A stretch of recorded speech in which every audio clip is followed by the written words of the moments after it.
Buon fine settimana, benvenuti, nuovo appuntamento con il nostro approfondimento, il punto.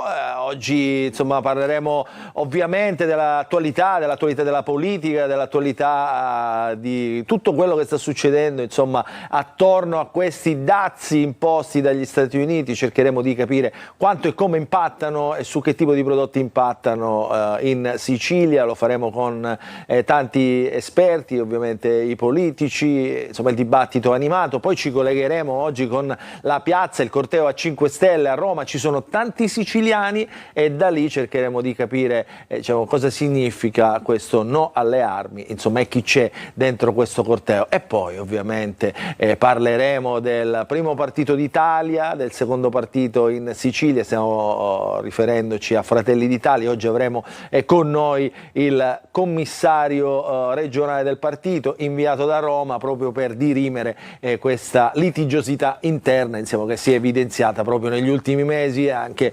spiegheremo come sarà. L'anteprima però, vi abbiamo fatto un po' il riassunto diciamo, di quello che ci sarà dopo, però l'anteprima è dedicata alla settimana che è appena trascorsa, e quindi la settimana che è appena trascorsa noi come sempre al punto la raccontiamo con il nostro Totò Calì. Ciao Totò! Ciao, oh my god, no? Ma ti sei vestito da Trump? I have a deal. Faccio questa faccia qua e da Per Trump. non pagare dazio. Per la cravatta dici, no? Cioè, i colori nel complesso. I colori nel complesso. No, i colori. È per non pagare dazio, sì, per non pagare dazio. Insomma, ci adeguiamo, no? Insomma, ai tempi, caro mio. Questo, oggi ne parleremo tanto di dazi, Totò, quindi insomma resta lì collegato dopo che finiamo l'anteprima, così capirai anche tu qualcosa sui dazi. Guarda che il prossimo collegamento pagherà dazio, stai attento perché. Allora, cominciamo, le vignette. E allora, vediamo. Che settimana è stata, Totò, questa? Cosa qui? Tutta sui dazi, su Trump, su tutto quello che sta dicendo e facendo. Mi sta dando tanto lavoro. Allora, prima vignetta, eccola qua, la Groenlandia. Trump che si è fissato che si deve prendere la Groenlandia. Si è fissato, e insomma. Quindi gli USA attaccheranno la Groenlandia e qua ci sono due che pescano nel ghiaccio e chissà come, un sottomarino americano. Un bel sottomarino al sale, vai, prossima vignetta. Bravo. E qua poi, tra le tante cose, Trump attacca la Disney. Non lascia in pace nessuno. È troppo inclusivo. Quindi qua gamba di legno diventa No, Trump. ma non è gamba di legno, è gamba di legno col ciuffo alla Trump. Col ciuffo di Trump, certo, diventa Gamba di legno col ciuffo di Trump, eccolo qua. Questa è la finezza, diciamo. Andiamo avanti. Andiamo avanti.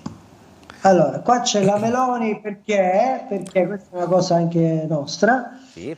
Sarà sentita come teste nel processo a Corona per il gossip su Maglio Messina e la Premier che c'è. Allora, aspetta un attimo, questa la dobbiamo raccontare perché sennò così non si capisce.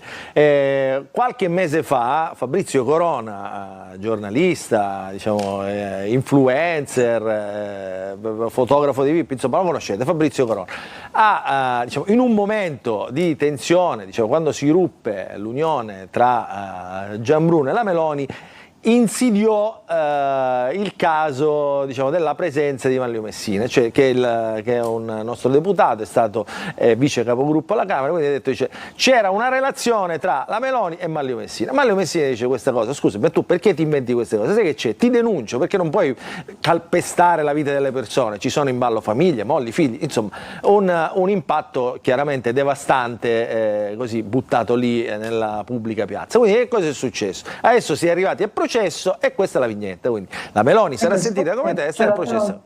E che dice la Meloni? Non siamo al governo per fare, noi siamo al governo per fare la storia, non per farci una storia. Io la racconto tutta. Vabbè, occhio che io mi dissocio, ti prendi tutta la responsabilità di questa vignetta. Vabbè, andiamo avanti. Poi è questo qua sui dazi, terrore dazi. Terrore dazi. Fermi tutti, questa è una rapina. Questa è una rapina. Oh, meno male, pensavo fosse la tocata. Andiamo avanti, prossima. E poi c'è tutto il fenomeno Ghibli. No, c'è questo. C'è l'Europa prigioniera del dollaro qua. È l'Europa che per i dazi appunto è prigioniera del dollaro. Del dollaro. Poi dicevi c'è il fenomeno Ghibli? No, ce n'è questo ancora. è- Ma quante vignette hai fatto questa settimana? Proprio Esatto. prolifica al massimo. Secondo te dove si sentono Trump e Putin? Su WhatsApp, Ce l'hanno solo loro, però. ce l'hanno solo loro. Ce l'hanno solo loro. Poi, prossime. Per fortuna, Aspetta, so. qui c'è il fenomeno Ghibli. Allora, Allora, qui c'è il fenomeno Ghibli, allora mi sono lo divertito sapevo, lo sapevo. Vai, dov'è Totò? questa cosa. Fammi e parlare questo con Totò un attimo, vediamo. eh, Allora, mi ci chiede secondo l'intelligenza artificiale. fenomeno Ghibli, un attimo, rientriamo. Allora, spieghiamo il fenomeno Ghibli. Il fenomeno Ghibli, diciamo, è una foto, diciamo, una vignettatura, no? Diciamo, un'animazione, una foto reale creata dall'intelligenza artificiale in animazione stile studio Ghibli, che è lo studio di un animatore giapponese famosissimo.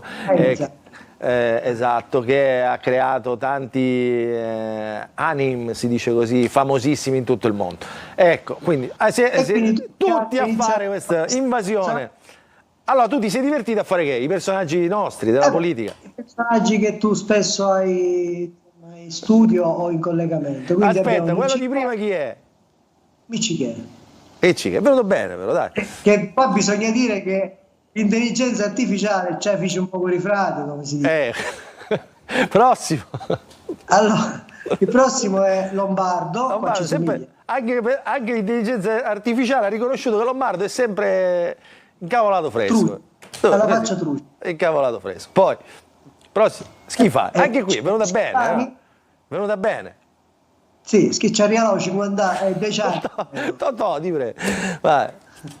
E poi c'è ovviamente che... E questo sono io. Luca Qua, insomma, qua sono venuto malissimo, dai, sono più bello dal vivo. Col quando vino. fuori trinca e si imbriaca. Ah, ecco, va bene. Tra l'altro tra un po' domani comincia il Vinitali, quindi a proposito, l'hai fatta apposta, no? L'hai fatta apposta, era a tempo. Va bene, ciao Totò, vai, oggi è sforato. Grazie, ci vediamo la prossima settimana. Ciao. Allora, noi ci fermiamo subito dopo la sigla, comincia il dibattito, cominceremo con il coordinatore regionale di Fratelli d'Italia, commissario inviato da Roma, Luca Sbardella, subito dopo la sigla.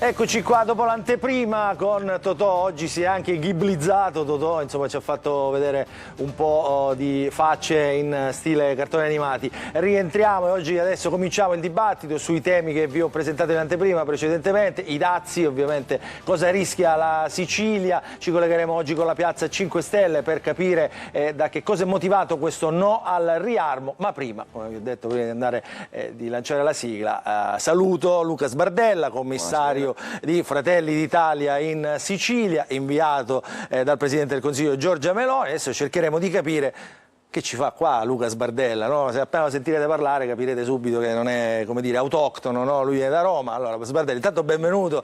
Grazie, buonasera a voi, grazie a tutti, benvenuti a tutti i telespettatori. E che ci faccio qua? Ci faccio che molto semplicemente il nostro partito aveva un'organizzazione che ormai diciamo era da tanti anni, avevamo un'organizzazione fatta dividendo la Sicilia in due parti, avevamo un coordinamento sulla Sicilia occidentale e un coordinamento sulla Sicilia orientale.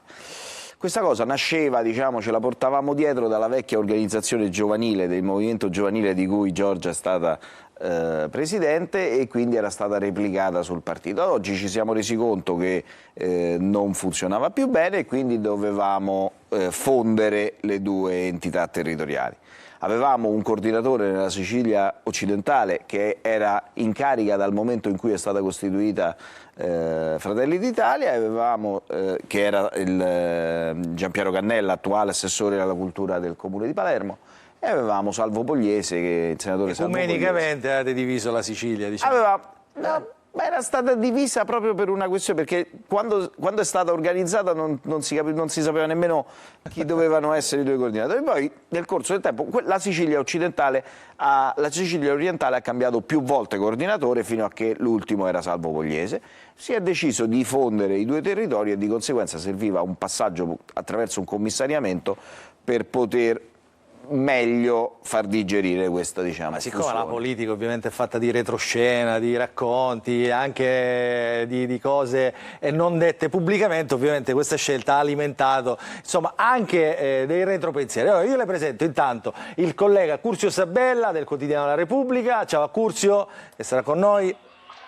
Ciao, grazie per l'invito. Ciao Curzio, e il collega Antonio Condorelli che è qui in studio con noi. Eccomi qua. Ciao Antonio. Eccomi qua. Tema molto caldo quello di Fratelli d'Italia. Eccolo qua. Hai visto che c'è Sbardella qui, insomma, il commissario. Adesso sbizzarritevi perché per 10 minuti, insomma, Sì, chiedetevi quello che volete, perché poi entriamo nel tema serio che riguarda i siciliani tutti, non solo quelli di Fratelli d'Italia, che sono i dazi e gli export, tra l'altro alla vigilia del Vinitali. Qualcuno di voi però ha il volume troppo alto, quindi dobbiamo un attimo abbassarlo, se no sento l'eco. Allora, Sbardella, la prima domanda la faccio io. Noi abbiamo detto in premessa che questo è un partito vivace, ovviamente, un partito che è cresciuto velocemente, tra l'altro in pochi anni, quindi ovviamente come in tutti i partiti c'è qualcuno che è più ambizioso di altri, no? Cioè, è nella logica delle cose. Poi insomma quando si arriva a esasperare i toni, alla fine diciamo, qualcuno ci va di mezzo, no? Diciamo, gliela pongo così in maniera molto soft. L'ambizione è il sale, è il motore del mondo, quindi ovviamente l'ambizione aiuta i partiti a crescere, perché attraverso l'ambizione dei singoli, se si riesce a sommare le forze messe in campo, è normale che si raggiungano ottimi risultati.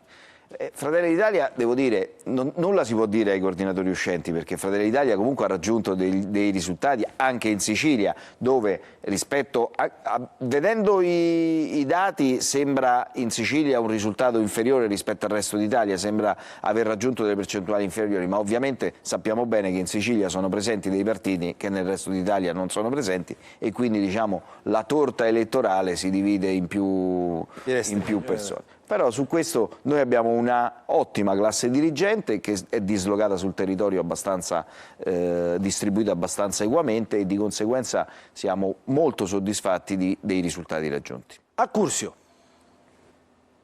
Sì, buonasera, intanto piacere di conoscere l'onorevole Sbardella, ne approfitto subito. Lui sta giustamente un po' normalizzando la cosa, dice vabbè, c'era bisogno di un passaggio intermedio, di sistemare un po' le cose, però l'onorevole Sbardella arriva in Sicilia in un momento in cui Fratelli d'Italia vanta una classe dirigente di altissimo livello istituzionale, no? Abbiamo una seconda carica dello Stato, 2 ministri, un presidente dell'Assemblea regionale siciliana, fino a pochi giorni fa un vice capogruppo alla Camera, componenti del Consiglio di Presidenza alle Camere.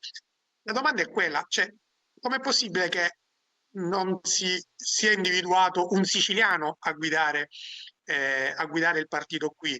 Quindi che cosa le ha detto in questo senso la Presidente Giorgia Meloni quando le ha chiesto questo impegno? Le ha detto cosa? Vado in Sicilia a fare? Vado in Sicilia a fondere le due entità territoriali e a rimettere in sesto il partito molto semplicemente perché proprio tutte queste incarichi istituzionali che sono stati ricoperti da esponenti siciliani hanno fatto sì che ci si sia un po' distratti dal territorio. Questa cosa a livello centrale è stata notata e uno degli obiettivi che mi è stato dato è stato proprio quello di riportare il partito in mezzo alla gente. Non che non ci stesse il partito nella gente, però non c'era in maniera omogenea, bisognerà fare un lavoro diciamo, sistematico di confronto, di attività sul territorio. Dove era più assente? Dov'era In alcune province, no, non mi faccia, non mi faccia, non ci vede nessuno, no, non ci vede nessuno, non è vero. No, ma non c'erano delle situazioni particolarmente negative, particolarmente bloccate, c'era una cosa da mettere a punto e ovviamente il problema qual era? Proprio l'idea di mettere un commissario per fondere i due territori. È più facile individuarlo all'esterno piuttosto che individuare uno sul territorio, che poi finisce uno per prevalere sull'altro e quindi ovviamente adesso si aprirà un processo, io diciamo aspiro a cessare il mio incarico il più presto possibile, quindi sono assolutamente impegnato nel aiutare a individuare un coordinatore unico che possa fare il lavoro che in questo momento sto facendo io. Antonio. Storia molto conosciuta nel mondo della destra e non solo, ma diciamo ora sta facendo un racconto un po' dem di quello che è accaduto soprattutto in Sicilia. Qui non si tratta di fondere dei territori, ma c'è da fondere le varie anime. Se non ci fosse il problema delle anime, Maglio Messina non si sarebbe dimesso dall'incarico che aveva, dal ruolo importante che aveva. Perché si è dimesso Maglio Messina? Voi siete stati anche insieme ieri durante il suo sopralluogo col ministro in provincia di Catania. C'erano tutti, C'eravamo tutti. Non c'era, guarda, davvero, io sono andato là per trovare la cosa, erano tutti insieme. No, se volete io un assento ve lo dico, ma era un assento giustificato, quindi mancava il ministro Musumeci, ma molto semplicemente perché stava a Roma dove c'erano in corso gli stati generali della protezione civile e ovviamente è competenza del suo ministero e li aveva organizzati addirittura lui. No, allora, Maglio Messina perché sì? Quello di Maglio Messina è stato un atto di responsabilità, molto semplice, un atto di rispetto nei confronti del partito e nei confronti degli altri esponenti del partito che sono stati commissariati.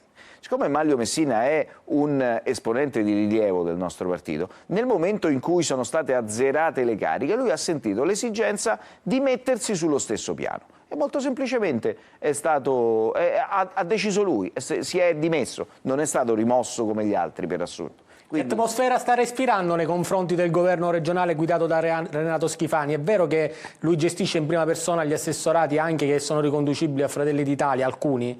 Che atmosfera sta respirando? Questa è una cosa che sento dire in giro, ma non ne ho avuto riscontro. I nostri assessori sono altrettanto bravi, altrettanto in gamba, altrettanto impegnati nell'attività regionale. Con il presidente Schifani c'è una ottima attività di collaborazione e di lavoro di squadra e si lavora quotidianamente. Guardi, lo raccontavo prima al conduttore Ciliberti, ho appena ricevuto la notizia che il nuovo treno Sicilia Express, istituito per Pasqua, in meno di un'ora ha esaurito tutte le prenotazioni disponibili, il che vuol dire che il governo regionale, in questo caso il nostro assessore Aricò, che è molto apprezzato, sta dando risposte a quelle che sono le esigenze del territorio, alle esigenze dei siciliani, non solo in Sicilia, perché poi il Sicilia Express è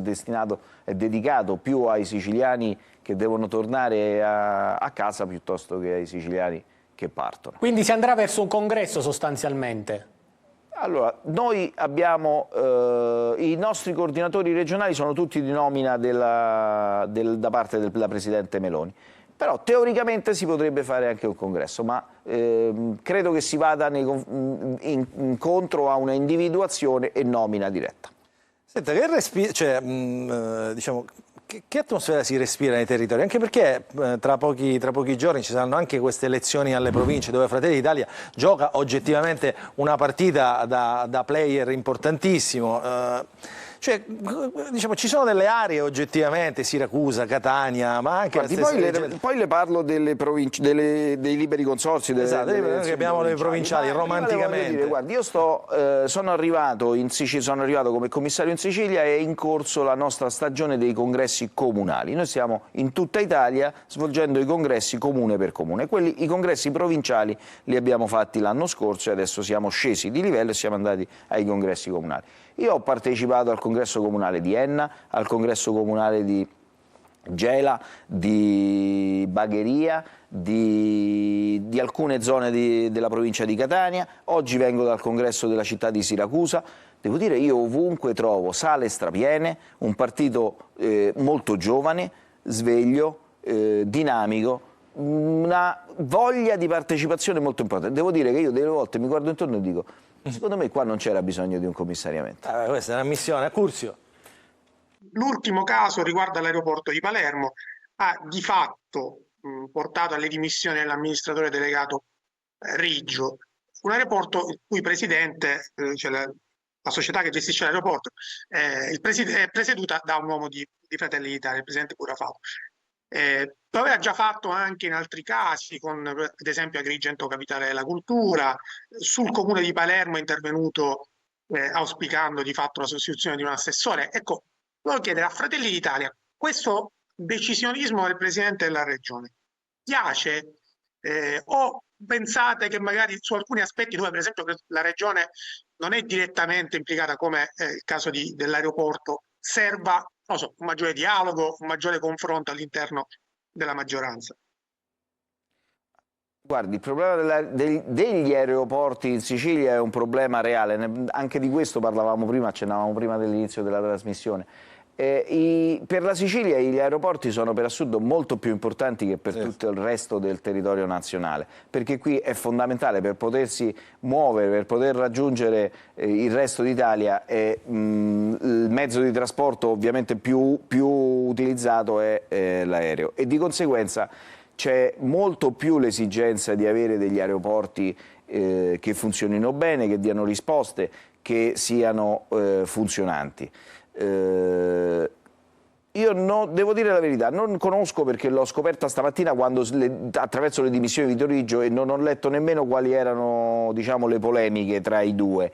Però onore a Vito Riggio che entra in polemica con il vertice politico del posto dove diciamo sta che è uno operando che esatto, è uno che non ha bisogno di stare lì abbarbicato alla sedia e di conseguenza entra in polemica e si dimette, lascia il posto, lascia spazio a chi può venire dopo di lui e obiettivamente noi stiamo aprendo un faro anche sulla gestione dell'aeroporto di Catania, perché anche l'aeroporto di Catania secondo noi può avere una gestione migliore di quella che ha in questo momento e deve essere sviluppato, bisogna stare sempre attenti a mettere a punto tutto ciò che non funziona, perché l'aeroporto deve funzionare al 100%, al 1000 per 1000.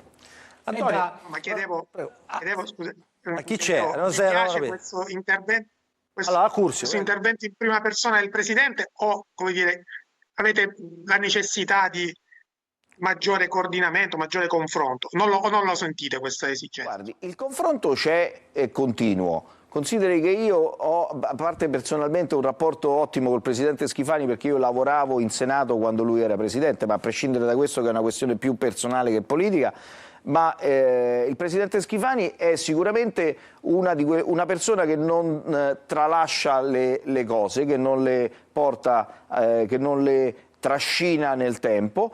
Quando è necessario io sono sempre favorevole all'interventismo, a condizione che non diventi un'abitudine o che non vada a violare diciamo, situazioni dove non c'è bisogno, dove magari spazi, diciamo, no, esatto. Ma questo per ora non abbiamo, non ne abbiamo avuto. Antonio, andiamo all'ultima domanda e poi andiamo a chiudere. Al volo però è una cosa cruciale perché in Sicilia durante quest'inverno le temperature si sono accese non solo in Fratelli d'Italia con il caso Auteri. Lei cosa ne pensa di questo caso Auteri, del comportamento di Auteri e soprattutto di quello che è accaduto?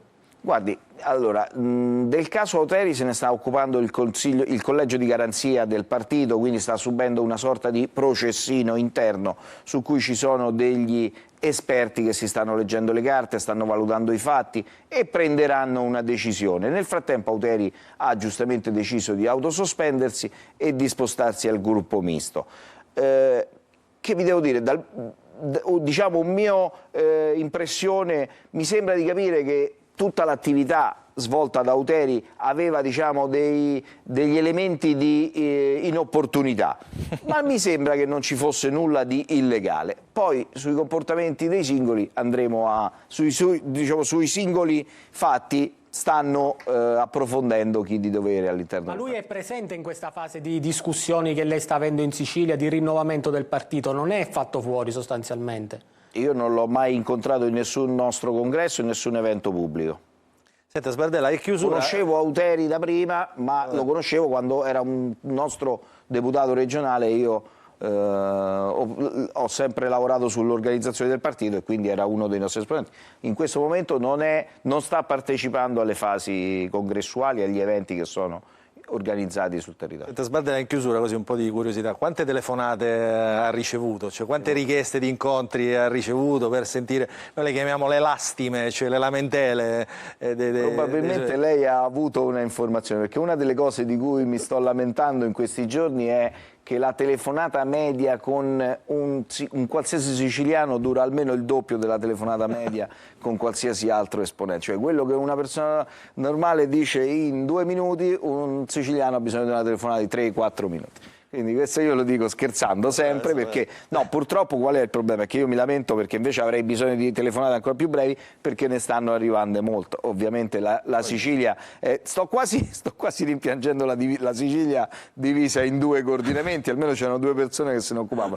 Uno che si occupa di tutto è abbastanza un'ammissione. Allora facciamo così, Sbardella, ci fermiamo, poi facciamo intervenire gli altri ospiti. Vedo collegato, lo saluto adesso perché lo vedo collegato già, Filippo Scerra, parlamentare di Siracusa, del Movimento 5 Stelle a Roma. Buon pomeriggio Scerra.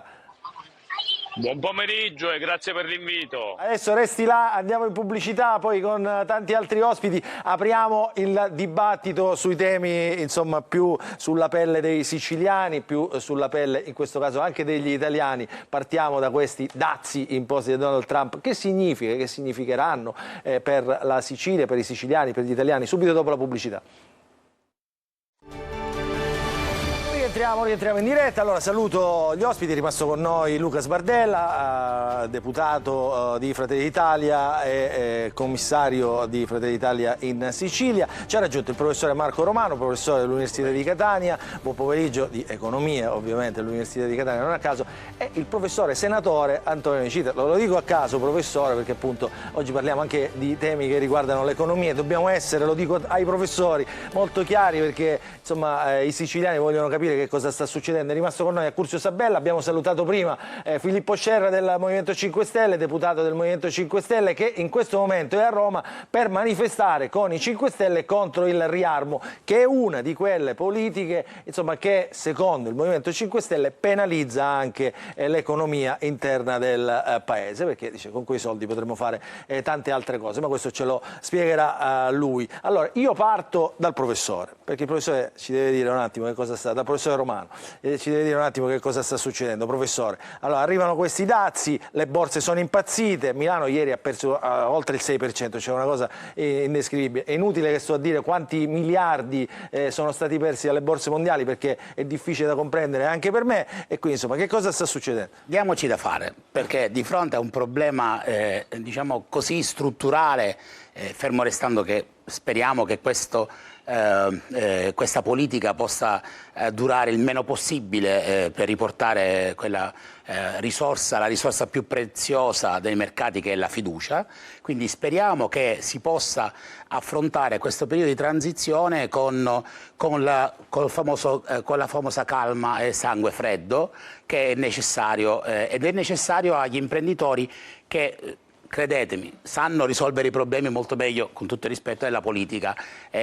Oggi cambia un contesto, cambia in questo modo il contesto di riferimento. Immagino che gli imprenditori già si sono adeguatamente attivati per cercare di riformare, sicuro, secondo me ci hanno capito per ora niente neanche loro. Guardi, faccio vedere, professore, e anche gli ospiti, faccio vedere questa scheda curata da Simona Mazzone, che riguarda proprio diciamo, l'inquadramento, diciamo, dal punto di vista dell'economia di questa questione dei dazi, e poi la discutiamo. For years, hardworking American citizens were forced to sit on the sidelines as other nations got rich and powerful, much of it at our expense. Trump fa un passo indietro di un secolo. L'imposizione di dazi al 20% verso l'UE e il resto del mondo è sicuramente una svolta epocale per gli Stati Uniti. Per l'ISPI, l'Istituto per gli Studi di Politica Internazionale, su dati Eurostat, il dazio medio per il commercio americano passerebbe dall'1,4% degli anni di massima liberalizzazione al 13%, vicino ai livelli toccati tra le 2 guerre mondiali. Esattamente un secolo fa, quando però il ruolo del commercio internazionale sul PIL mondiale era intorno all'8%, meno di un terzo rispetto al 29% di oggi. E i dazi al 20% sarebbero un colpo per tutti i paesi, Stati Uniti inclusi. L'UE tuttavia risentirebbe di una riduzione PIL doppia, meno 0,4% rispetto a quella americana, meno 0,2%. All'interno dell'Europa quella tedesca è l'economia più esposta, mentre l'Italia si situa intorno alla media UE. Sulle auto colpite da un ulteriore dazio l'Europa rischia molto. Ancora, secondo l'ISPI, dal punto di vista settoriale, l'Italia è più esposta sui prodotti finiti, in quelli chimici e nell'alimentare. Le esportazioni di macchinari e veicoli verso gli Stati Uniti valgono quasi 24 miliardi di euro. Nell'alimentare il settore più esposto per l'Italia è quello delle bevande, alcoliche e non, con il 25% delle nostre esportazioni dirette verso gli Stati Uniti. Importanti anche i settori di cereali, prodotti caseari e delle uova. Insieme il loro valore si avvicina a quello delle bevande, anche se l'esposizione media di questi settori verso gli Stati Uniti è dimezzata. L'UE riuscirà a restare unita e a negoziare con una sola voce, o ciascun paese europeo proverà a parteggiare per sé in quei settori per i quali è più esposto nei confronti degli Stati Uniti? Senatore Nicita, i numeri erano giusti, no? Sì, i numeri giusti. La domanda finale del servizio in realtà deve essere superata, perché è impensabile per la struttura dei dazi del commercio internazionale che ci possano essere sui dazi delle posizioni nazionali. Ci possono essere degli accordi evidentemente, ma non incidere sul dazio, perché il dazio è non soltanto orizzontale, cioè riguarda tutti i prodotti, ma anche le contromisure e gli accordi si faranno soprattutto a livello europeo. Questo non significa che poi qualche Stato possa cercare di negoziare qualcosa. Il punto che bisogna dire e ricordare, senza entrare troppo nelle questioni tecniche, è che quelli che ha messo Trump non sono dazi, sono super dazi, cioè lui sostanzialmente ha fissato, lui o chi lo ha consigliato malissimo, ha fissato una quota di dazi per tutti i paesi uguale al rapporto tra il disavanzo commerciale e il totale, diciamo così, delle importazioni di quel paese. Quindi, diciamo, lui sta cercando di implementare una misura di prezzo che dovrebbe far rientrare, secondo questa impostazione, tutta la parte di mercato che secondo loro non va negli altri paesi a favore degli Stati Uniti. Questa cosa ovviamente non accadrà, io penso che abbia una natura soprattutto di carattere negoziale, però rivela un principio, ha già creato tantissimi danni, evidentemente dobbiamo riformulare la nostra organizzazione economica, siamo un po' indietro come paesi. Ma non c'è il rischio intanto per gli Stati Uniti di andare in recessione con questa? Sicuramente sì, tant'è vero che no, secondo me c'è la recessione anche perché comunque siamo cresciuti poco. Ricordo a tutti che noi veniamo da un crollo mondiale per la pandemia, poi c'è stata una ripresa di crescita economica dovuta agli interventi post-pandemici che ha generato, assieme alla spinta purtroppo della guerra in Ucraina, una spinta inflazionistica in tutti i paesi avanzati. E la spinta inflazionistica di per sé fa ridurre i tassi di crescita. Se a questo ci aggiungiamo la mancanza di fiducia e ovviamente l'incertezza, questo sicuramente ci porta in recessione. Dopodiché, come tutte le cose che capitano nell'economia, si aprono degli spazi, però di sicuro noi avremo, se le cose continuano così, una recessione lunga, e io penso che soprattutto l'Europa dovrebbe aiutare molto, nel senso che abbiamo un immediato bisogno di dare sostegno ai settori più esposti e poi cercare di diversificare le nostre attività. Sbardella, su questi temi, diciamo, il governo si muove da solo, vi dovete muovere per forza stavolta tutti insieme? Non c'è dubbio che sono temi su cui ci si deve muovere tutti insieme, addirittura ci si deve muovere insieme all'Europa. Ma già però, insomma, se non ci dobbiamo muovere, se non mi pare che vanno affrontati, diciamo, senza speculazione politica, senza, su questo non c'è dubbio. È normale che Trump come aveva promesso, diciamo, durante le elezioni, sta cercando di fare il più possibile per rilanciare l'economia degli Stati Uniti. Lo fa con questa cosa che io spero sia un'attività prettamente negoziale, prettamente allarmistica, per poter essere ascoltato di più, per dare... Ma a me l'impressione che ho io è che lo faccia anche proprio per dare una svegliata all'Unione Europea, perché mi sembra di capire che lui voglia far sì che l'Unione Europea si renda conto che il mercato mondiale è completamente cambiato e di conseguenza bisogna prenderne atto e agire insieme. È comprensibile che lui vada a difendere quelle che sono le produzioni che stavano scappando dagli Stati Uniti.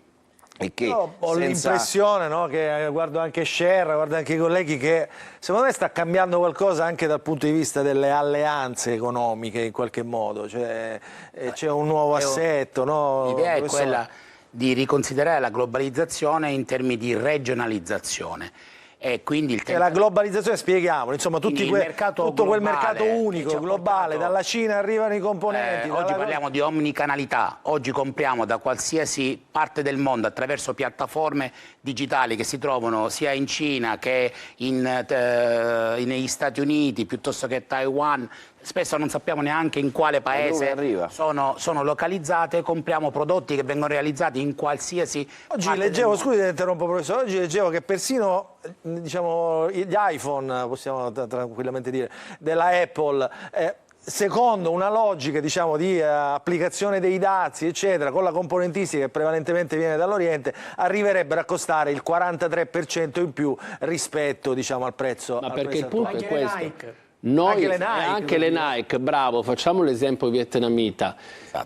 Una delle cose, diciamo, deludenti della globalizzazione è che noi abbiamo pensato di applicare mercati, aprire mercati, gli scambi internazionali, pensando che l'economia avrebbe contagiato, lasciatemelo dire così, il diritto. Per cui il diritto e i diritti. Per cui sostanzialmente alla fine anche i diritti dei lavoratori si sarebbero in qualche modo omologati tra paesi in via di sviluppo e paesi avanzati. Il vantaggio competitivo di produrre altrove è essenzialmente questo, cioè le scarpe Nike, secondo la teoria di Trump, da domani dal Vietnam dovrebbero andare negli Stati Uniti, ma non costeranno più lo stesso prezzo. Dovrebbero le automobili, essere prodotte negli Stati Uniti. Le automobili con i componenti, lo scopo che lui annuncia è quello di reindustrializzare, ma prima di tutto ci vorrà molto tempo. In secondo luogo, non penso che i lavoratori americani, compresi quelli che hanno accompagnato Trump nel suo annuncio, saranno contenti di avere $200 al mese come quelli che vengono pagati dalle industrie americane nei paesi delle. Quindi è proprio una distorsione che, diciamo, serve probabilmente come arma negoziale, e quindi se un'arma negoziale non durerà, ha prodotto degli effetti di breve periodo di incertezza. Se dovesse andare avanti ci dobbiamo aspettare recessione ed una grande delusione politica, perché sicuramente ci sarà un fenomeno evidentemente indotto di reindustrializzazione, ma non avverrà in tempi brevi, quindi non potrà sostituire i prodotti, ci sarà inflazione, ci sarà svalutazione del dollaro, tant'è che c'è chi sostiene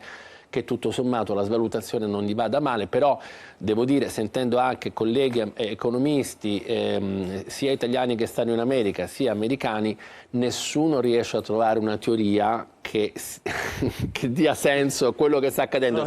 Non stiamo parlando di un dazio del 2%, cioè stiamo parlando di una cosa che veramente... Scerra, in Germania stanno riconvertendo le fabbriche, lo sa, no? Per quello contro cui oggi voi scendete in piazza, cioè per diciamo, trasformarla in industria bellica. Sì, mi permette di dire che sono d'accordo con i professori, c'è un tentativo di spezzare le catene globali del valore per un paese come l'Italia, ma anche per l'Unione Europea, ma in particolare per l'Italia, un paese che non ha un'indipendenza energetica, che quindi importa, diciamo, dall'estero energia, un paese che basa tanto il suo PIL sulle esportazioni. È ovvio che questo ci creerebbe e ci creerà un problema. La domanda che faccio a me e che faccio a voi è: come siamo arrivati a questa proposta di Trump? Siamo arrivati pronti come sistema Italia e come paese Italia o non siamo arrivati pronti? Io penso che non siamo arrivati pronti, e quindi questo governo comunque è responsabile di aver minimizzato in questi mesi. Addirittura Matteo Salvini diceva che i dazi sono un'opportunità. Mi pare di capire in questa discussione iniziale che siamo unanimemente preoccupati che ci potrebbe essere una contrazione globale dell'economia, e quando c'è un vicepresidente del Consiglio, anche un presidente del Consiglio che dice non vi preoccupate, che risolviamo, che io con Trump siamo amici, risolviamo noi, poi si creano problemi per le aziende italiane. Per quanto riguarda l'industria tedesca, per rispondere alla sua domanda, è ovvio che il famoso piano di riarmo, quello da 800 miliardi, che mette 800 miliardi di euro per far riarmare un continente, ma in particolare, come diceva lei, per far riarmare la Germania, perché diciamo, la deroga dal patto di stabilità e crescita può essere sfruttata da un paese che ha una grande capacità fiscale come la Germania. Quindi si prevede nell'arco dei prossimi anni una Germania che spenderà 1.000 miliardi di euro per le armi, un'Italia che non ha quella capacità e che non la spenderà, quindi ci sarà una diversificazione, una differenziazione tra i vari paesi europei. Il sistema Italia è sempre più indietro, stiamo in direzione sbagliata. Se si voleva fare un qualcosa si dovevano ottimizzare le spese dal punto di vista della difesa. Dico che questo piano di riarmo è un piano di riarmo che sceglie le armi invece che la sanità, che sceglie le armi invece che il welfare, che sceglie le armi invece che lo sviluppo delle regioni meridionali come la Sicilia. Questa è la scelta che sta facendo il governo Meloni. Io dicevo, raccolgo anche, come dire, la provocazione. Chi parla? Chi è? Antonio, dovete alzarmi il volume di Antonio perché sennò lo sento quando interviene. Ecco, prego. Vorrei fare una domanda ai politici. Questa strategia di Trump, questa misura economica che ha anche e soprattutto un valore politico. Io sono stato a Gela i produttori, che è storicamente la piana agricola più florida, una delle più floride della Sicilia. I produttori di carciofi, non solo per il fatto che 3 dighe non riescono a fornire acqua, mi hanno detto che loro negli ultimi anni conviene importare i carciofi dalla Tunisia, anziché produrli qui. Ora, questa misura dei dazi a un governo come quello di Fratelli d'Italia, ma anche agli economisti, non fa venire in mente che forse l'Italia si è lasciato un po' andare un po' troppo con le importazioni degli agrumi, dell'olio, delle arance, e che non sia necessario porre in essere qualche misura non per sfavorire gli altri come lascerebbe intendere Trump, ma per favorire gli imprenditori siciliani. Professore Romano annuisce. Io, se mi permetto di dire, non sono un politico ma intervengo a supporto di questa tesi. È un'opportunità per prendere coscienza dell'idea che noi tutti promuoviamo. Il Made in Italy deve essere realizzato in Italia e deve essere concretamente valorizzato all'estero. Capisco bene questo tema. Noi abbiamo spacciato per Made in Italy prodotti che vengono confezionati e quindi che vengono realizzati nell'ultima fase della catena del valore in Italia. E questo nell'agroalimentare come nel lusso, nelle famose 3F, food, furniture e fashion. Quindi noi abbiamo una grandissima responsabilità.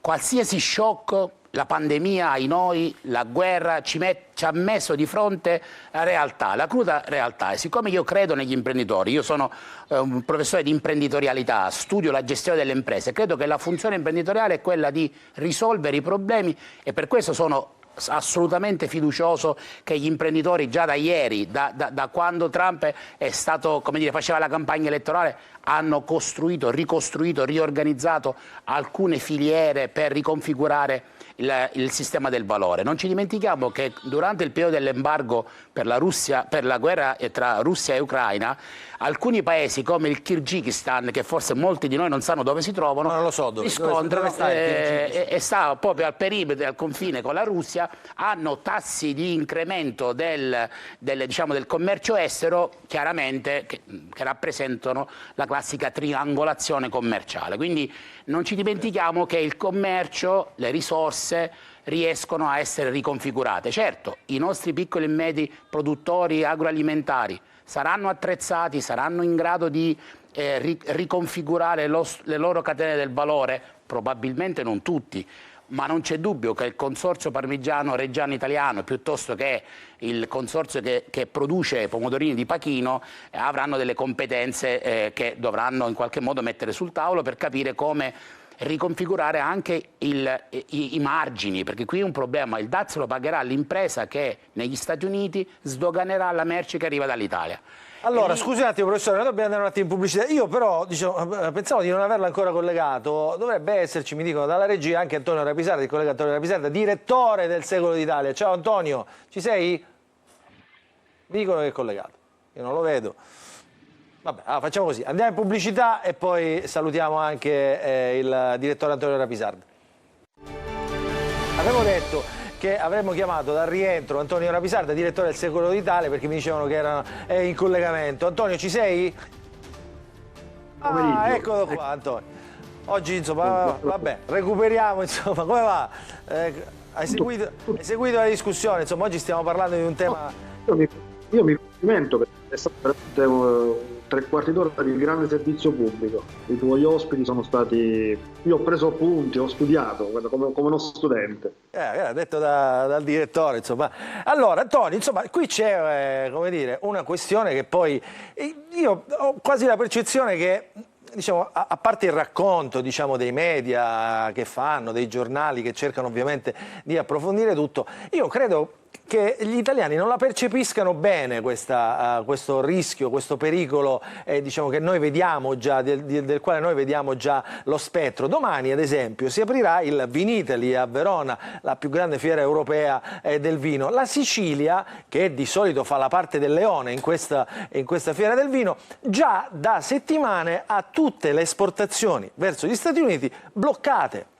Totalmente bloccate, cioè la Sicilia non sta vendendo in questo momento, se non con i dazi, il vino agli Stati Uniti. Dazi significa che ovviamente un mercato che potenzialmente comprava una bottiglia a un prezzo X, oggi dovrà comprarlo a un prezzo X più Y, professore, giusto? Professore e quindi la domanda, se il prodotto è di grande qualità, non succederà nulla, perché chi lo compra ha una disponibilità. Se il prodotto è un prodotto di media qualità, ovviamente sarà sostituito. Il problema del vino italiano è questo. Antonio, prego. Noi abbiamo una graduazione abbiamo eccellenze, abbiamo anche però grande vino di massa. Infatti i produttori italiani più preoccupati, sia in Sicilia che in Toscana, sono quelli, sono quelli che vendono anche ad altri, tra l'altro. Esatto. Cioè è la grande produzione di massa, perché comprime, come abbiamo detto, i margini.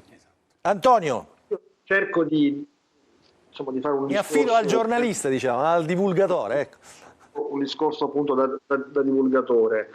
Allora, è chiaro che da una parte i prodotti cosiddetti premium italiani, no? I prodotti di grande marca, i prodotti che possono essere prodotti solo in Italia non avranno problemi. Io abbiamo letto in questi giorni diverse testimonianze da parte appunto di imprenditori del settore agroalimentare, vinicolo, e da quel punto di vista non ci dovrebbero essere grandi problemi, anche perché ci sono già stati i dazi, non solo quelli di Trump che sono considerati cattivi, ma pure i dazi dei buoni, i dazi di Obama, i dazi di Biden, e si sa che un po', diciamo, nella letteratura giornalistica, in base a chi vince o chi perde le elezioni, lo stesso fenomeno viene interpretato.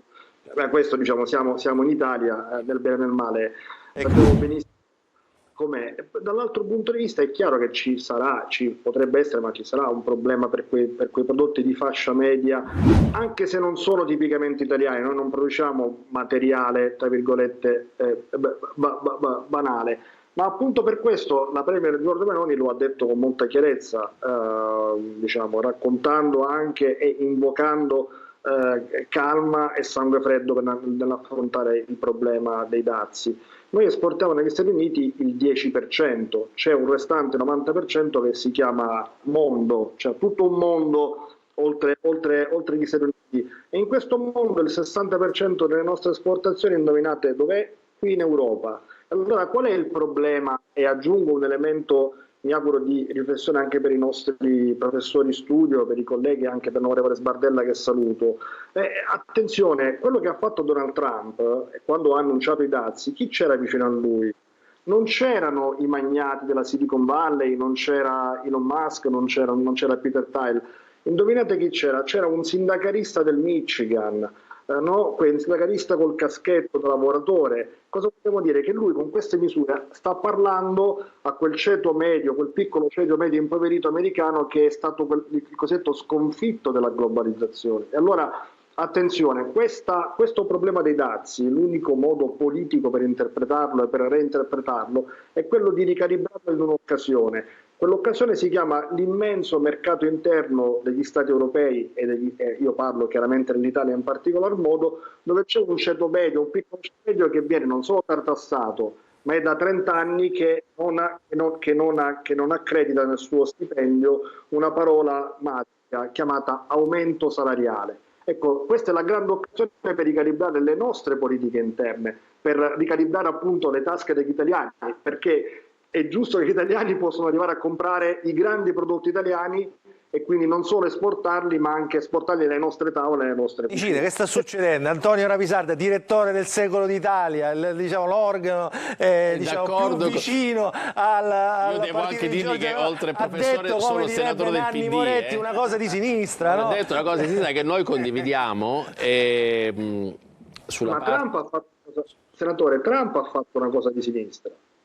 Vabbè, Trump, diciamo, do un consiglio a tutti noi: prima di dare aggettivi perdiamoci del tempo, perché in questo momento, al di là del colore politico, è veramente irrazionale, perché i primi che non saranno tutelati sono proprio quelle famiglie lì a più basso reddito, perché quando tu hai misure che anche per la, diciamo, non è che basta fare una ricetta economica, se la ricetta economica non viene compresa dai mercati emerge l'irrazionalità, l'incertezza, le persone non tenderanno a risparmiare. L'isteria che è quella che manda poi. Diciamo, la domanda si ridurrà, quindi diciamo che noi stiamo entrando in una recessione se queste cose, io la spiegazione personale che do quando ho visto questa cosa qui, ho detto si sta aprendo un negoziato per cui l'Europa unita deve rispondere, però e in questo abbiamo una posizione diversa. Scusi, senatore, se la interrompo, posso fare sentire Ettore Prandini, del presidente di Coldiretti, che rappresenta poi insomma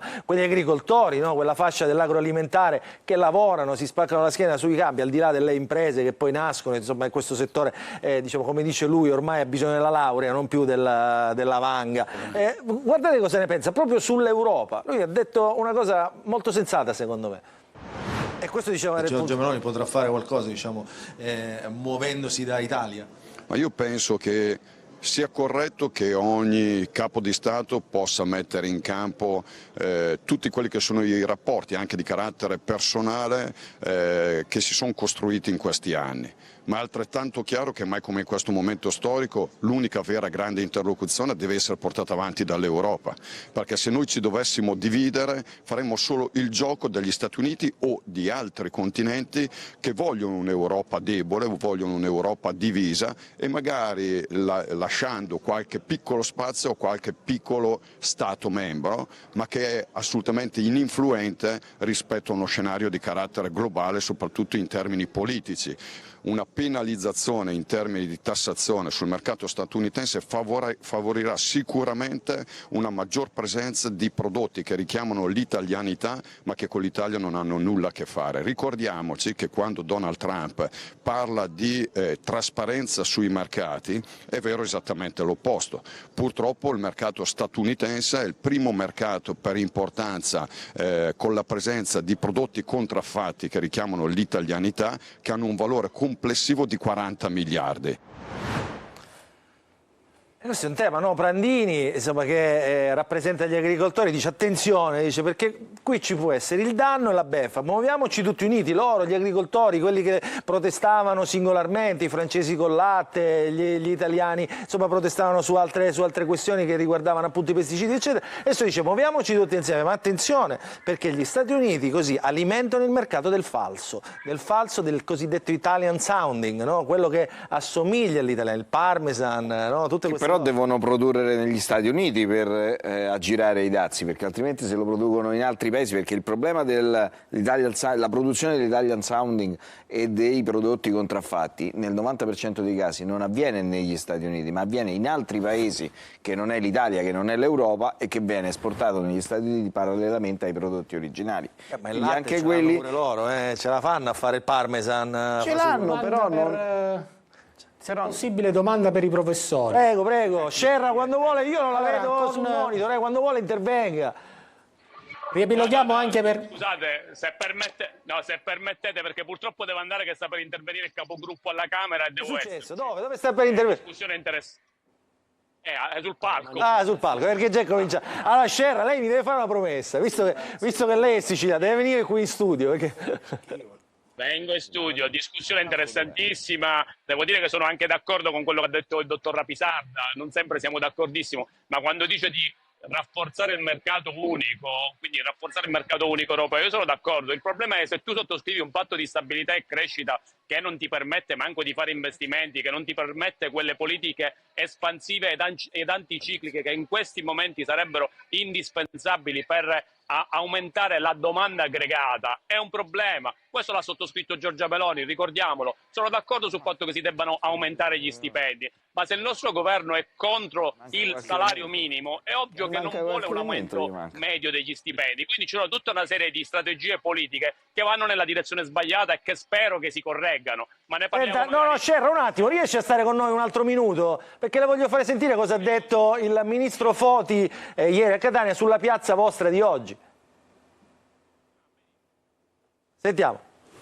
Innanzitutto bisognerebbe chiarire che chi ha firmato per il 2% del PIL alla Nato è stato Conte e non mi pare che alla Nato non si parli di armamenti.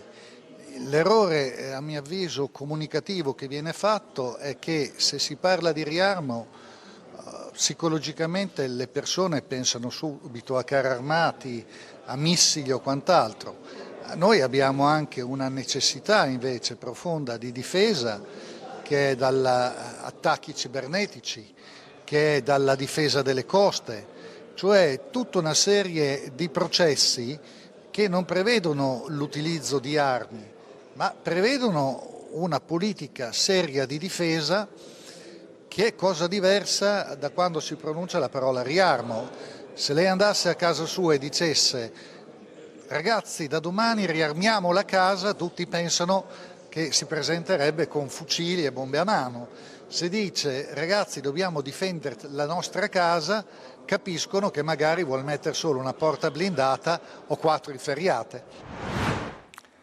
Scerra, ha sentito? Dice, non l'avete capito voi questa cosa del riarmo, praticamente vi ha detto. No, ma guardi, il ministro Foti è ministro per le politiche di coesione, si occupa di affari europei. Gli consiglio di andarsi a leggere le conclusioni del Consiglio europeo del 6 marzo, in cui si parla in maniera esplicita di quello che è per difesa.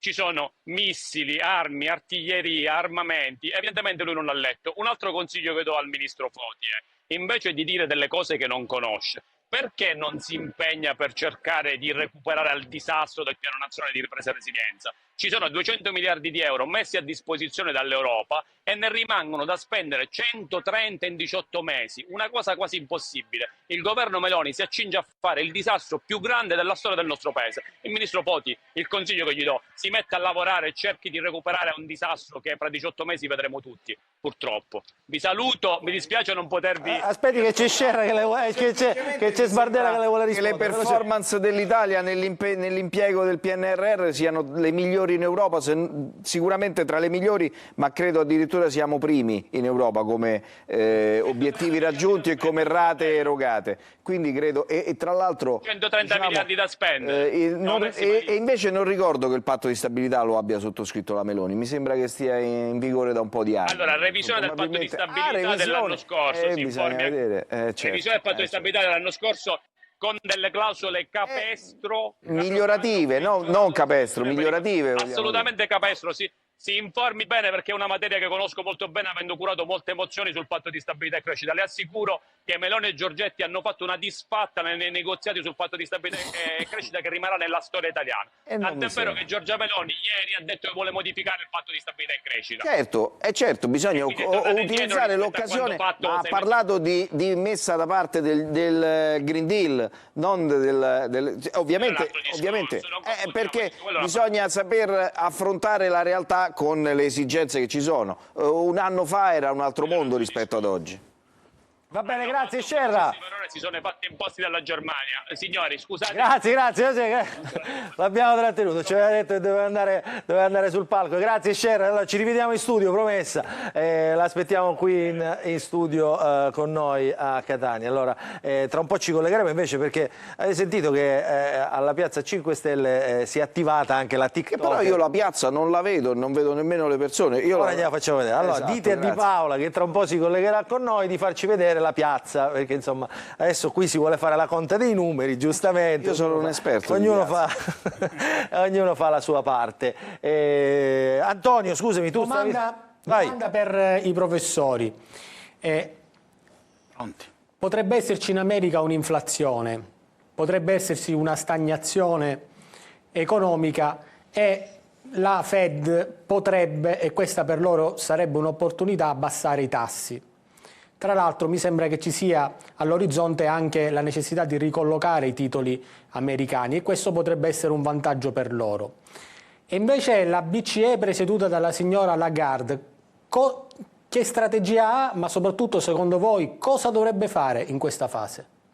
Chi risponde? Allora, sicuramente la spinta inflazionistica, se si ha diciamo, in questo scenario è giudicata da tutti molto probabile. Perché? Perché vi è, rispetto alla possibilità di avere una struttura così orizzontale su così tanti prodotti che vengono a costare di più, non è detto che ci sia immediatamente un sostituto con la stessa qualità a un prezzo minore. Questo che cosa significa? Significa che tecnicamente si parla di elasticità al prezzo, ma significa sostanzialmente che se la domanda non si rivolge immediatamente, istantaneamente ad altri prodotti che costano di meno, in presenza di incertezza ci sarà una maggiore, come dire, tendenza a risparmiare chi se lo può permettere. E quindi questo che cosa significa? Significa che la spinta inflazionistica comunque ci sarà e ci sarà una minor produzione almeno in un periodo breve. Sotto questo profilo, in questo quadro, la riduzione dei tassi di interesse, diciamo, appare poco probabile, anzi quello che sembrerà emergere è che ci sarà di più da una parte una spinta all'inflazione se la domanda non si sostituisce subito, ma se la domanda si sostituisce subito ci può essere una spinta alla svalutazione. La svalutazione, io capisco il ragionamento, diciamo, in parte conviene a Trump. Allora, in parte la svalutazione, c'è chi sostiene che in parte la svalutazione sia uno degli obiettivi dell'amministrazione, perché l'amministrazione ha uno stock di debito in termini di obbligazione verso paesi terzi molto forte. E quindi lì i tassi di interesse sono rilevanti, per cui svalutando il dollaro, laddove il debito è di natura nominale, evidentemente si riduce. Ma questo tema della svalutazione, come dire, è un tema che ha senso in un mondo nel quale tu svalutando puoi aumentare la domanda. Dove c'è una strategia, diciamo. Se hai dei dazi che ritieni essere reciproci e se tutti gli altri ti fanno i controdazi, hai voglia di svalutare, perché comunque la domanda la blocchi lo stesso. Quindi, diciamo, io non vedo in questo momento, lo ripeto, dei quadri che noi siamo in grado di interpretare. L'unica cosa, se vogliamo utilizzare la categoria di razionalità, è la negoziazione, che poi è nello spirito del Trump imprenditore, motivo per il quale però, e io in questo non sono d'accordo con quello che è stato detto dalle forze di destra, soprattutto dalla Lega, in parte la Meloni ieri ha modificato, cioè ci vuole una risposta europea, ci vogliono i controdazi, perché se l'ambito è negoziale, al negoziato non si va dicendo io non faccio niente perché voglio fare quello buono in attesa che tu magari ci ripensi. Ci si va, anche perché non abbiamo parlato delle auto, cioè sulle auto, l'auto è un altro capitolo, cioè l'automotive secondo me lì non è oggetto di negoziazione. In che senso? Il resto, perché per quello che riguarda il dazio sull'automotive, la quota che si è fissata del 25% è del tutto scevra da tutti gli altri argomenti e meccanismi con cui sono stati calcolati gli altri dazi.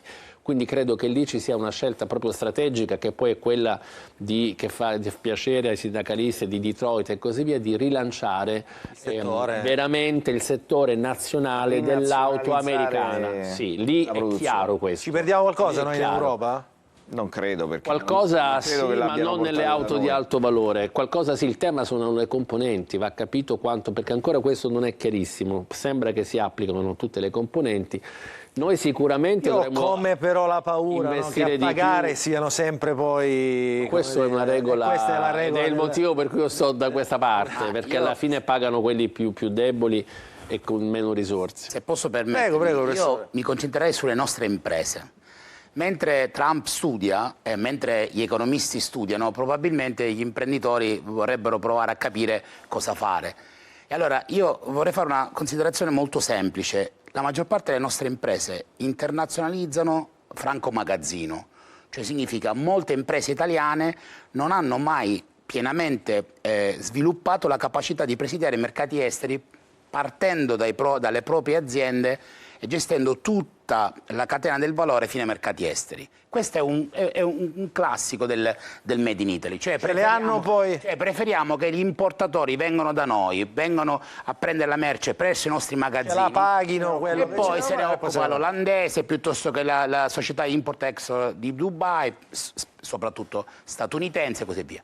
È una grande opportunità per aprire le porte e guardare ad orizzonti molto diversi rispetto al passato, perché oltre gli Stati Uniti d'America ci sono tanti altri paesi, un po' più a nord, un po' più a sud dell'America, e poi ci sono tutti i paesi all'est, quindi non parliamo solo della Cina, ma ci sono tanti paesi che sono altrettanto avanzati ed evoluti, con modelli di consumo, con consumatori che ormai conoscono il prodotto globale Made in Italy, che probabilmente non entrano in contatto col nostro prodotto perché siamo talmente concentrati, abbiamo imparato quella strada e continuiamo a perseguire quella strada. Quindi questo shock può essere una grande opportunità per aprire mercati che fino adesso i nostri imprenditori, senza fare tutta questa grande fatica, perché ancora una volta dico, il franco magazzino significa che c'è un'altra impresa. Allora proviamo a darci da fare nel frattempo che studiano a capire come valorizzare i prodotti che abbiamo già nei magazzini, perché i prodotti sono già nelle cantine, quindi domani dobbiamo risolvere il problema. Allora il messaggio che vorrei dare io agli imprenditori è: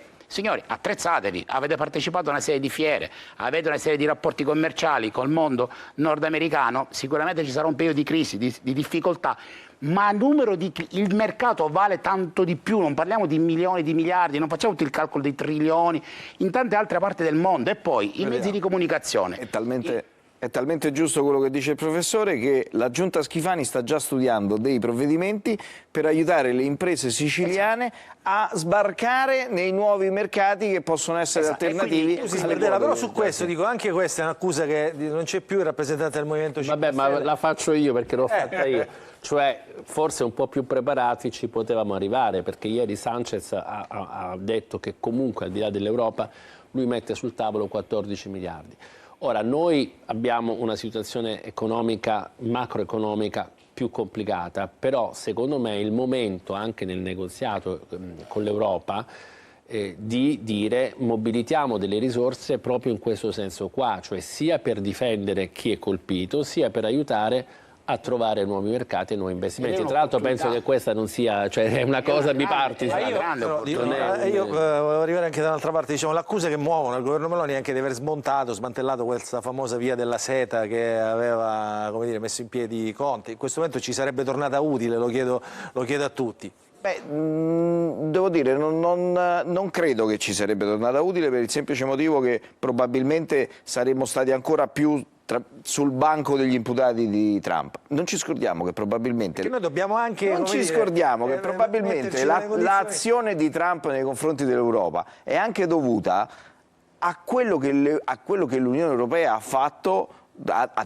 detto di Trump in piena campagna elettorale. È normale che non è stata un'azione corretta, non c'è stato un fair play da parte dell'Unione Europea nei confronti di Trump in campagna elettorale, e probabilmente questo sta facendo questo effetto, questo annuncio di questi forti dazi proprio anche per dare risposta. Volevo coinvolgere anche il collega Curzio Sabella. Curzio, in Sicilia chi è che paga di più questi dazi, diciamo, al di là degli agricoltori? Sicuramente l'agroalimentare. Noi c'è anche un abbiamo anche chimico, no? di elettronica, perché anche sì, ma noi abbiamo anche negli ultimi giorni raccontato la preoccupazione anche di chi produce ed esporta vino, di chi produce ed esporta appunto prodotti agroalimentari che sono molto ricercati, c'è grande stima, c'è grande apprezzamento nei confronti dei prodotti siciliani. Io poi mi volevo collegare a questo perché avete un po' anticipato una curiosità riguardo proprio alle politiche locali che si possono mettere in campo per fronteggiare questo problema. Noi tra qualche giorno probabilmente racconteremo di una misura presente in una manovra finanziaria che presto si discuterà in Assemblea regionale, che prevede uno stanziamento che dovrebbe andare tra i 5 e i 15 milioni, ancora penso stiano terminando di fare... Quisquiglie, come direbbe Totò, no?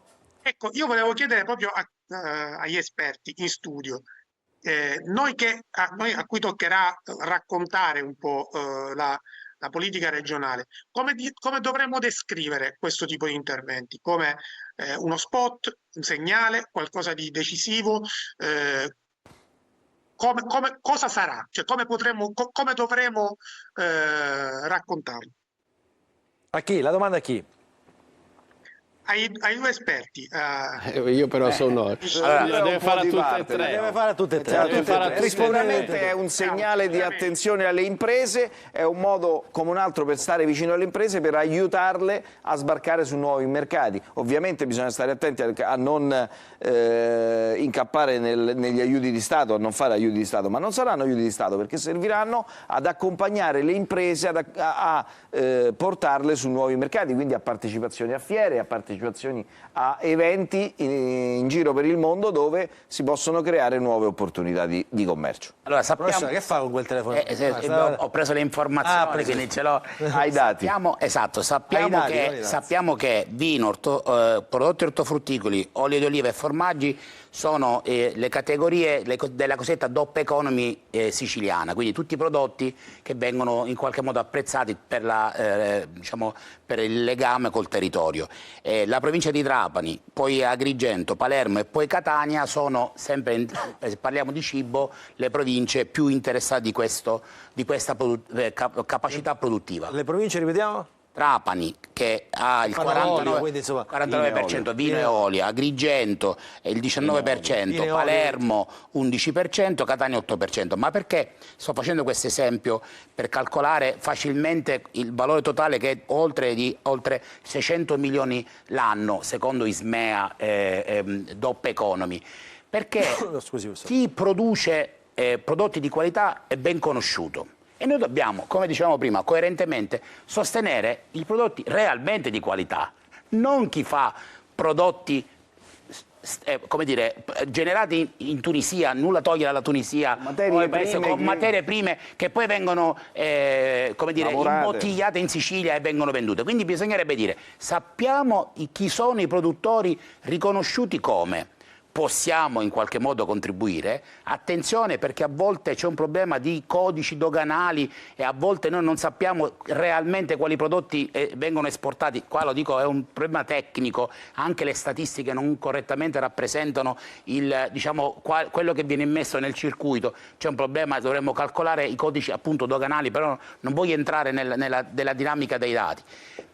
Importante è dire che se fai un lavoro selettivo e dai un contributo, tra virgolette, premiante, incentivante agli imprenditori, e sottolineo agli imprenditori, probabilmente non nell'immediatezza, ma in un tempo ragionevole, e guardate che l'esempio della guerra russa-ucraina è un esempio calzante, perché molte delle imprese che hanno vissuto diciamo, col mercato russo ancora oggi non lamentano poi questo crollo delle vendite dei prodotti che sono andati in mercati formalmente non russi. Un altro mercato chiuso. Quindi, no? In questo momento ovviamente. Ma con la triangolazione hanno sempre le merci e gli imprenditori hanno sempre risolto i loro problemi. Quindi io ho grande fiducia, al di là di Trump e delle motivazioni più o meno politiche, più o meno isteriche, se mi lasciate passare questo termine poco accademico, sicuramente qualcosa si potrà fare. Io vorrei dire l'intelligenza artificiale in questo, se ci può aiutare o meno. Ci può aiutare? L'intelligenza artificiale... Antonio, ci può aiutare l'intelligenza artificiale? Antonio Repisardo, senti qua, vediamo... Se provate a chiedere a ChatGPT, a Gemini, piuttosto che a Perplexity, piuttosto che... Allora, guardate... C'è un problema basilare secondo me, perché le teorie economiche di Trump sono state definite dal prorettore del Politecnico di Torino come primitive. Ok, però noi qua c'è un concetto basilare: se noi continuiamo a pagare le arance, altro che intelligenza artificiale, arance a 20 centesimi, e poi le importiamo nella grande distribuzione finiscono le arance che provengono dall'estero, allora non ci sarà soluzione per questa crisi che purtroppo già c'è e che può solo peggiorare. No, io condivido, scusami Antonio, io stavo facendo l'esempio, in questo momento di crisi, proviamo a chiedere a ChatGPT come superare i dazi americani e quindi scoprirete che alcune delle piattaforme più importanti faccio in diretta. Queste tematiche l'hanno messa in blacklist, Cioè ti dicono mi dispiace, non ti posso rispondere su questo. Allora, aspettate un attimo, perché noi parliamo dei massimi sistemi mondiali, ma nella piazza di Roma, Sbardella, Nicita, professore Romano, ci sono il collega Geritalia con il coordinatore regionale del Movimento 5 Stelle che è Nuccio Di Paola, però non vedo l'ospite, diciamo, d'onore di questa serata, che è la TikToker Rita De Crescenzo. No, li vedo frizzati, là, insomma. Ci siete? Di Paola? Sono frizzati. Sono frizzati, però la gente comincia ad arrivare. Prego, concludete.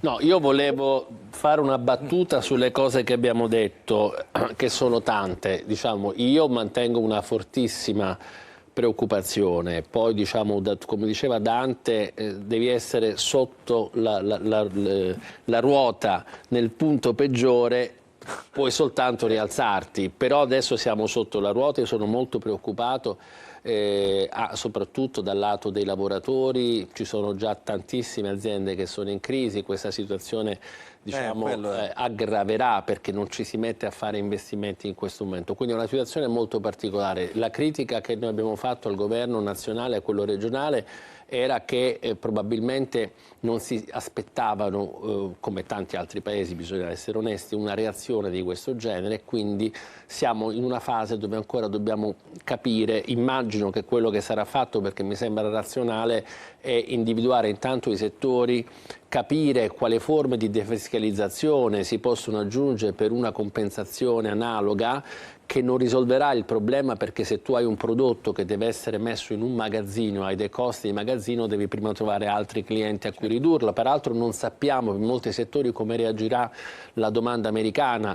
Molti di questi prodotti che voi avete citato sono già stati esportati, sono in fila, si chiama overload, no? Sono in panchina che aspettano, perché sapendo che ci potevano essere dazi, li hanno mandati al vecchio prezzo, quindi per 3 mesi ci sarà questo effetto. O in navigazione. Però il tema che diciamo ci veniva sollecitato, io lo condivido molto, e visto che il mio interlocutore e anche il direttore del Secolo hanno detto delle cose di sinistra, io provo a dire qualche cosa di destra per scambiare con loro, cioè noi dobbiamo essere onesti. Io poi sono stato candidato alle elezioni europee e mi sono scontrato con questo fatto. Noi dobbiamo riconoscere che l'impatto sull'insularità della Sicilia e della Sardegna di alcune misure della politica agricola comune e anche della pesca, cioè di alcuni vincoli che sono assolutamente ragionevoli nel quadro europeo, ma in questo pezzetto di Mediterraneo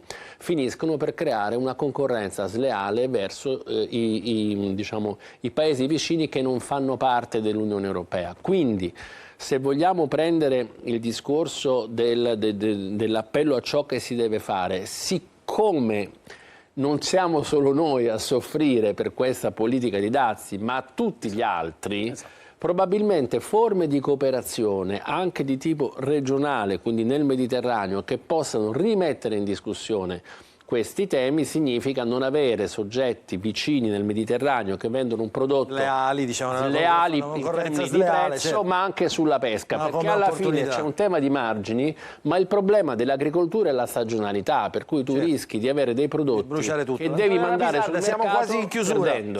Prego. Antonio Rapisarda, e poi andiamo in pubblicità. Apprezzo l'onestà intellettuale del senatore Nicita, no? Che ha detto non una cosa di destra ma una cosa di senso. Penso i nostri agricoltori, i pescatori hanno subito appunto la politica comune europea e insomma l'abbiamo raccontato nei nostri giornali per anni. Però c'è un altro tema qui, come risolverla a livello strutturale? Io non ho la capacità dell'intelligenza artificiale, ma qualche domanda ce la facciamo, Luca, no? Allora, in questa fase di post-globalizzazione si stanno riperimetrando e riscontrando gli imperi. Abbiamo da una parte appunto l'impero americano che è isolato, cioè è isolazionista ma non è isolato, perché poi fa politica estera e la fa, insomma, come lo stiamo vedendo in maniera molto decisa e performante. Abbiamo un altro impero che è l'impero cinese, che aveva l'obiettivo con la nuova via della seta di innestarsi fino ai nostri porti, se non comprarli, insomma renderci appunto periferia del grande impero d'Oriente. Esistono i BRICS, cioè le altre nazioni che non sono più emergenti ma che ragionano in termini imperiali, il Brasile, l'India con obiettivi per fortuna nostra che non sono concordi, perché sennò ci avrebbero già sopravanzato. E allora in questo quadro che cosa manca, Luca? Manca l'unico soggetto che non ragiona in termini imperiali ma ragiona purtroppo in termini burocratici, che è l'Europa. C'è una battuta che viene ripetuta spesso: gli Stati Uniti innovano, la Cina copia e l'Europa che fa? Si mette a regolare, crea regole abnormi, questa iperfetazione di regole che cosa hanno fatto? Hanno depresso. Hai ragione, questo è un tema, Antonio, questo è un tema, bisogna ragionare insomma da Europa, questa cosa l'ha raccontata, guarda, questo stesso ragionamento, Antonio, l'ha raccontato Pietro Buttafuoco la scorsa settimana. Diciamo, guardate che la Cina ragiona in termini di impero, cioè non ragiona. Ora, però non è che la risposta è che dobbiamo fare l'impero europeo. No, dobbiamo fare l'impero, ma dobbiamo migliorare la qualità della nostra regolazione. Diciamo, no? Insomma, sono d'accordo. Sentirci. Allora, dobbiamo fermarci, a pubblicità poi posso fare... Prego, Antonio. Ragionare in termini ragionare, chiaramente, ragionare. E quindi ma guardate, ce l'ha detto non un pericoloso sovranista, ma Mario Draghi, banalmente nel suo rapporto sulla competitività. Attenzione ai dazi autoimposti, attenzione a bloccare la capacità innovativa. Io penso che su questo siamo tutti d'accordo su un punto che hai accennato anche tu. Allora, dobbiamo fermarci però. È l'occasione per migliorare gli scambi fra i paesi europei anche per rispondere a questa... Allora, pubblicità e poi al rientro i saluti. Ci siamo, giusto per i saluti rientriamo nell'ultima parte della nostra trasmissione. Io ringrazio e saluto Luca Sbardella, deputato e commissario, come si chiama adesso? Cosa fa? Resta commissario tipo Montalbano, regionale, commissario. Che era romano, insomma, il commissario Sbardella, questo può essere il titolo della prossima fiction. Commissario regionale di Fratelli d'Italia. Saluto il professore Marco Romano, professore di economia delle imprese all'Università di Catania. Saluto il senatore Antonio Nicita, senatore del Partito Democratico. Saluto il collega Accursio Sabella di Repubblica. Ciao Accursio, ti leggeremo ovviamente domani. Ciao, lui è Antonio Rapisardi, il direttore del Secolo d'Italia. Ecco, lui è Accursio Sabella. Ecco, giusto perché adesso li vediamo. Ciao Accursio, eccolo qua. Fatemi salutare Antonio Rapisardi ovviamente adesso con diciamo, la sua foto, la sua immagine. Eccolo qua. Ciao Antonio Rapisardi, direttore del Secolo d'Italia. Buon lavoro anche a te. C'era la TikToker, però insomma si è persa qua, insomma, nei meandri. Antonio Condorelli, saluto anche a te, ci vediamo la prossima settimana. Prima di chiudere, un servizio che racconta, insomma, sintetizza quello che sono i dazi e le curiosità, insomma, legate ai dazi, realizzata dalla nostra Simona Mazzone con Massimo Ceraulo. E poi in chiusura, lo dico a tutti i nostri ospiti, un brano che si chiama Lividi, realizzato un anno fa dalla cantante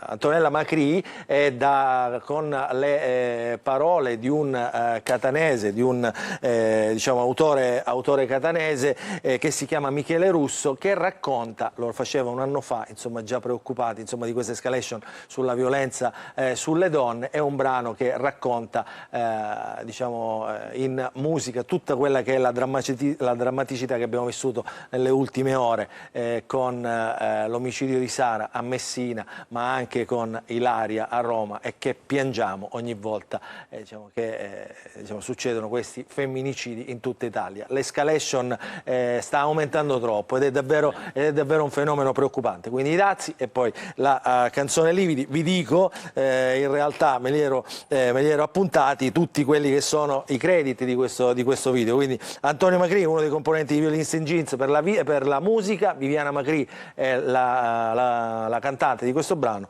Michele Russo l'autore del testo. Quindi i dazi e poi Lividi. Grazie a tutti, appuntamento alla prossima settimana. I dazi di Donald Trump per tutte le merci che entrano negli Stati Uniti colpiscono 185 paesi, partendo da una base minima del 10%, per poi salire al 20% per l'Unione Europea e al 34% per la Cina. All'Asia dunque i dazi più elevati al mondo. E la Cina, contro cui vengono alzate le barriere più alte, viene colpita da tariffe del 34%, in aggiunta al 20% imposto all'inizio di quest'anno. Mentre in quella lista non compare la Federazione Russa, accanto a nazioni come Bielorussia, Corea del Nord e Cuba. Uno degli interventi più drastici riguarda il settore automobilistico. A partire da oggi gli Stati Uniti imporranno dazi del 25% su tutte le automobili prodotte all'estero. Le tariffe volute dall'amministrazione americana colpiscono anche il parmigiano reggiano, uno dei prodotti italiani più noti e diffusi all'estero. E poi Nike e Vans costeranno di più per gli americani se prendiamo in considerazione il Vietnam o il Bangladesh, diventati parte della catena di fornitura globale per i principali produttori, tra cui aziende di abbigliamento, scarpe sportive appunto, e quelle tecnologiche come Intel e Apple.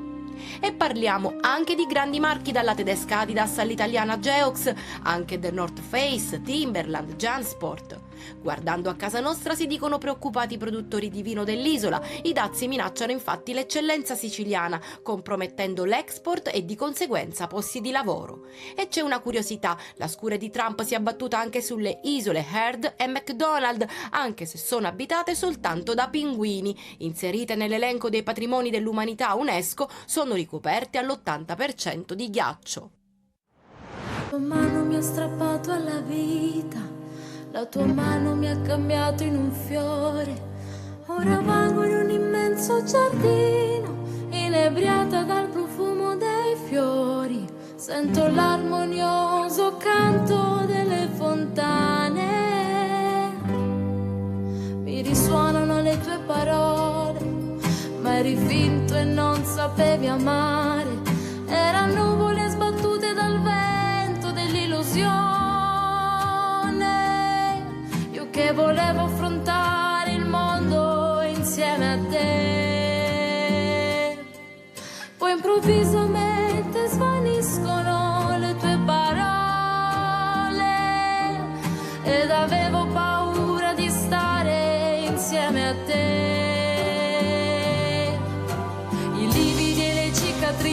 Sul mio corpo sono il segno della tua meschinità. Ho compreso troppo tardi che eri un vero mostro, un uomo a metà.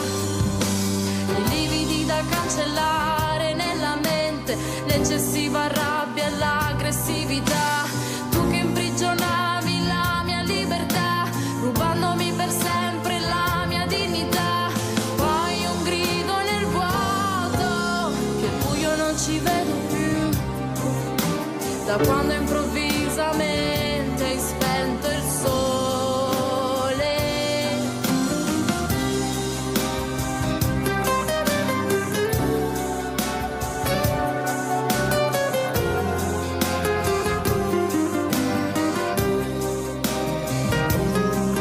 Ora vaga la malinconia di un sorriso che hai strappato via. Lo sentivo, non potevi amare, ti camuffavi con la gelosia, e io stupida ti amavo.